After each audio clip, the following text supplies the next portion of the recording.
ৰেওৰেৱা ডাঙৰীয়াই এইটো এতিয়া ৰেওৰেৱা ডাঙৰীয়াই গম পাব। আমি জনামতে ৰেওৰেৱা ডাঙৰীয়াক এনেকৈ মেণ্টেল টৰ্চাৰ কৰাটো আমি শুনা নাই বা আমি দেখাও নাই। কাৰণ আমি BPFৰ পৰা মই প্ৰথমৰ পৰাই আছোঁ। মই ৰেওৰেৱা ডাঙৰীয়াৰ লগতো বহুদিন থাকিছোঁ, আমাৰ ৱাৰ্কাৰবিলাকেও থাকিছে। এতিয়া ৰেওৰেৱা ডাঙৰীয়াই কোনটো গ্ৰাউণ্ডত কথাখিনি ক'লে এইখিনি আমি বুজি পোৱা নাই। আমি কথাখিনি কালি শুনিছোঁ ছ'চিয়েল মিডিয়াত, কিন্তু আমি বুজি পোৱা নাই তেখেতক কোন ফালৰ পৰা টৰ্চাৰ কৰা হ'ল তেখেতেহে ভালকৈ গম পাব। 24 লোকসভা নিৰ্বাচন আছে, তাৰ কাৰণে আমাৰ ওমেন BPFৰ আজি শক্তিটো বঢ়াবৰ কাৰণে আজি আমি 100জন প্ৰত্যেকটো প্ৰাইমাৰীৰ পৰা 10জনকৈ ওমেনক আনি পেলাই আমাৰ এইটো কাৰ্যকৰী কমিটিৰ আজি মিটিং হয়। আজি এই মিটিঙতে আজি আমাৰ 200ৰ ওপৰত মানুহ আজি আহি জমা হৈছে, মহিলা আজি জমা হৈছে। তাৰ কাৰণে মানে আমি গম পাইছোঁ যে আগন্তুক যিটো ইলেকশ্যন হ'ব, 24ৰ যিটো ইলেকশ্যন হ'ব, আমাৰ মহিলা শক্তিটো মানে এনেই বাঢ়ি আহিছে। গতিকে আগন্তুক ইলেকশ্যন যে আমাৰ BPFৰ কাৰণে এটা ভাল লক্ষণ, সেইটো আজিৰ মিটিঙত আমি গম পাই গৈছোঁ।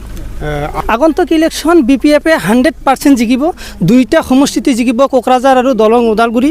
2টা সমষ্টিতো আমাৰ BPFৰ যিটো দলীয় যিটো শক্তি, এই শক্তিটো গম পাই পেলাই UPPLA আজি আতংকিত হৈ গৈছে। যাৰ কাৰণে আমি গম পাই গৈছোঁ যে আমাৰ 2টা যিটো সমষ্টি আছে, কোকৰাঝাৰ আৰু ওদালগুৰি, 2টা সমষ্টিতে আমি 100% আমি জিকিম। गोजोनथाव खौरां बाजाज बाइक लानो गोसो गुदुं सुबुंफोरनि थाखाय। क'क्राझार नोगोराव थानाय दावहारु अट' एजेन्सिया फैगौ 16, 17, 18 आरो 19 नभेम्बरसिम दिवाली धामाका अफार्स आरो लोगोसे मेगा लन काम एक्सचेन्ज मेला होगासिनो दं। दावहारु अट' एजेन्सियाव बाइगिरि बिथांमोना लवेस्ट डाउन पेमेन्ट होनानै बाइक लानो हागोन आरो एक्सचेन्जनि खाबुआबो एभेलेबेल जागोन। नोंथांमोना क'क्राझार नोगोराव थानाय दावहारु अट' एजेन्सि श'रुमजों लोगोसे कारिगाव फेस्टिभ आउटलेट, दतमा फेस्टिभ आउटलेट आरो भटगाव फेस्टिभ आउटलेट ब्रान्च श'रुमावबो होबाय थानाय दिवाली धामाका अफार्स आरो लोगोसे मेगा लन काम एक्सचेन्ज मेलायाव फैनानै नोंथांनि लुबैनाय बाजाजनि बाइकफोरखौ गोसोबादि लाफैनो हागोन।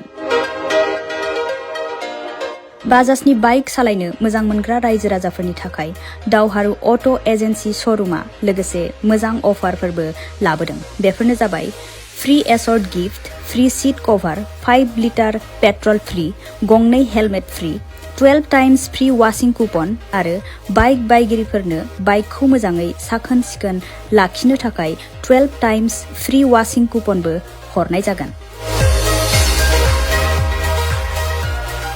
आबुङै मिथिना लाबावनो थाखाय 60000399 187 88 220 18193 जानबुं नम्बराव खौरां लाहरनो हागोन।